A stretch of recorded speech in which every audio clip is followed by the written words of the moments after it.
आज हम आए हैं जिन शख्सियत से आपको मिलवाना चाहते हैं, उनका नाम योगेश ठाकुर जी है, जो पठानकोट के जिला प्रवक्ता हैं बीजेपी के। आज उनसे हम पूछना चाहेंगे कि जो कृषि के कानून वापस लिया गया है, उस बारे में उनका क्या कहना है सर? नमस्कार। देखिए, जो किसानों की आज वापसी हुई है कृषि कानूनों को लेके, ये बड़ी सुखद एक घटना है। पंजाब के किसान और यूपी के किसान जो जो धरनों पर बैठे हुए थे तकरीबन एक साल से ऊपर, वो आज अपने अपने घरों में वापस आ रहे हैं। पंजाब में खुशी का माहौल है, किसानों में भी खुशी का माहौल है। यही लोकतंत्र की खूबसूरती है। नरेंद्र मोदी जी ने ये समस्त देशवासियों को बता दिया कि हमारे जो भारत देश है उसमें डेमोक्रेसी की क्या खूबसूरती है। अगर भारतीय जनता पार्टी देश में कृषि कानून लेकर आई और अगर हम उसको समझाने में असफल रहे किसान भाइयों को, तो इसका मतलब ये नहीं है कि वो काले कानून थे। वो 70 साल से देखो किसान जो हैं वो त्राइमम कर रहे हैं। आत्महत्या का दौर चलता है रहा 70 सालों से। पंजाब में भी बुरे हालात हैं। पिछली जो गवर्नमेंट आई उन्होंने 90,000 करोड़ रुपया जो किसानों का कर्ज माफ़ करने के लिए वादे झूठे सच्चे किए, उन सब में फेलियर रहे। ठीक है, तो नरेंद्र मोदी जी जो हमारे देश के प्रधानमंत्री हैं, उन्होंने पब्लिकली नेशनल मीडिया के ऊपर आकर पूरे देशवासियों से और किसान भाइयों से पब्लिकली जो है वो माफ़ी मांगी कि हम आपको समझाने में असफल रहे। कृषि कानून वाकई बहुत अच्छे हैं और आपके भले के लिए थे, पर हम इसको वापस लेते हैं, क्योंकि आप अगर चाहते हैं कि भी ये कृषि कानून वापस लिए जाएं तो हम इन कानूनों को वापस लेते हैं। इससे बड़ी महानता क्या हो सकती है। सर, हम कुछ और भी जानना चाहते हैं। जिस तरह से कृषि कानून को वापस लिया गया है, इससे आगे आगे की रणनीति क्या रहेगी? जैसे 15 तारीख को एक मीटिंग होने वाली है, उसके देखो, लेके आप क्या कहना चाहते हैं? दो तीन जो और मुद्दे रखे थे इन्होंने एमएसपी के लिए और पराली को लेकर, मंडी एक्ट के लिए, ठीक है, उन सब चीज़ों पे जो है वो सहमति हो गई है। तीन चीज़ें, कृषि कानून तो वापस ले लिया, एमएसपी के ऊपर और मंडी एक्ट के ऊपर, और पराली के लिए भी उन्होंने क्लियर कर दिया। जो एक दो चीज़ें स्मारक बनाने के लिए या और जो एफआईआर्स के लिए, वो भी इन्होंने डायरेक्शन दे दी है। ये जो एक दो विषय रह गए हैं उनके ऊपर 5 मेंबरी कमेटी का गठन कर दिया गया है और उनके ऊपर आगे चर्चा चलेगी। इनसे हम और भी जानने की कोशिश करेंगे कि 2022 में जो इलेक्शन होने वाले हैं, उसमें बीजेपी आने वाले टाइम में किस तरह से देख रही है इलेक्शन के लिए?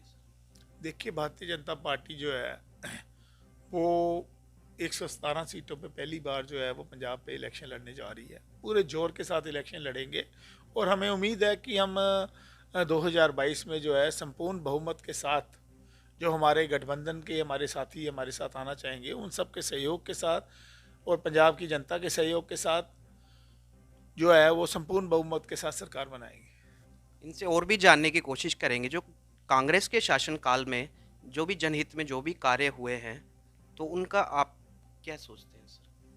देखिए, कांग्रेस के कार्यकाल में पिछले 5 साल में जनहित के कार्य तो कोई भी नहीं हुआ।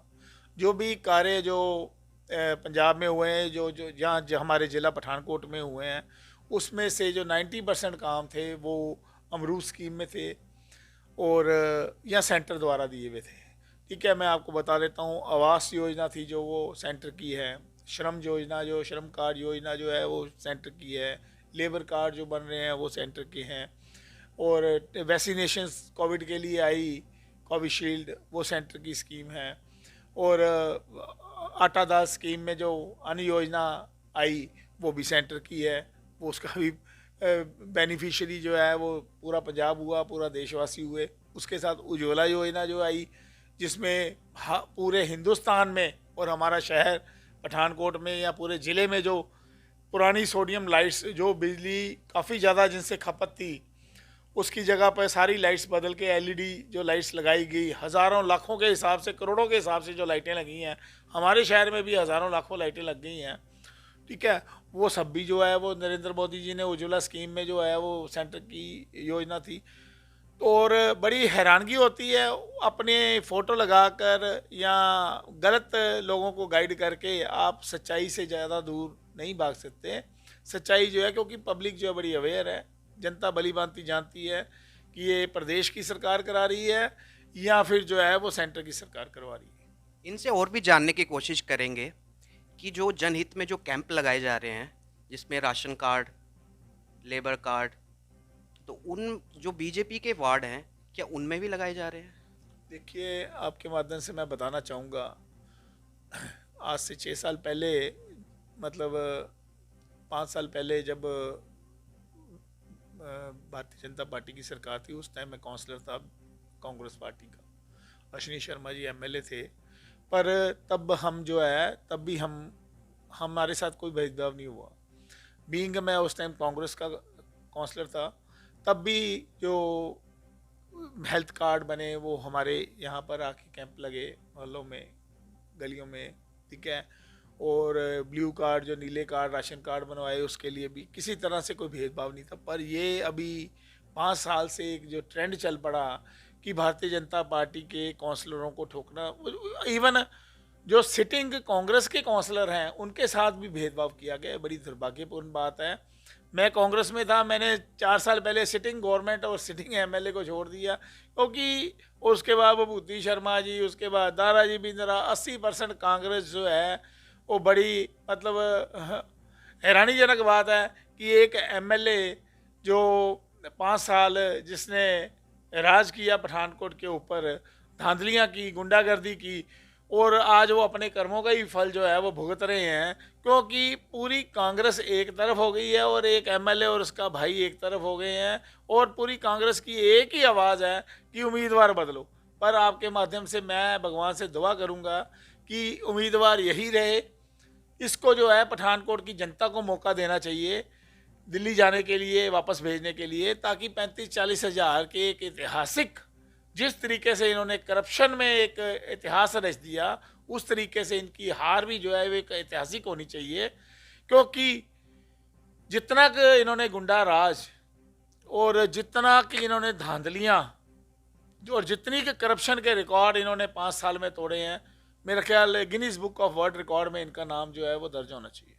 इनसे हमको ये भी जानने की कोशिश करेंगे, जो एक चुनावी माहौल जो बन रहा है, उसमें जो होर्डिंग की तोड़फोड़ की जा रही है, उसके बारे में आपका क्या कहना है? मैं वही बता रहा हूँ, भी बड़ी हैरानी वाली बात है कि भी पहली बार ऐसा हो रहा है भी कांग्रेस के सिटिंग एमएलए का विरोध कांग्रेस ही कर रही है, और 80% से ज़्यादा जो है कांग्रेस के जो सीनियर के जो उम्मीदवार है, प्लस अभी तो आप इलेक्शन कोड लगने दीजिए, पूरे पठानकोट की जनता जिनके साथ धांधलियाँ हुई हैं, जिनकी ज़मीनों पे कब्जे हुए हैं, जिनसे इन्होंने नक्शे पास करवाने के पैसे लिए हैं, जिनके साथ इन्होंने झूठे, जिनके ऊपर एफआईआर करवा दी हैं, वो सारा का सारा जो सैलाब, जन सैलाब जो इनके खिलाफ इलेक्शन कोड के बाद पठानकोट की सड़कों पे उतरेगा।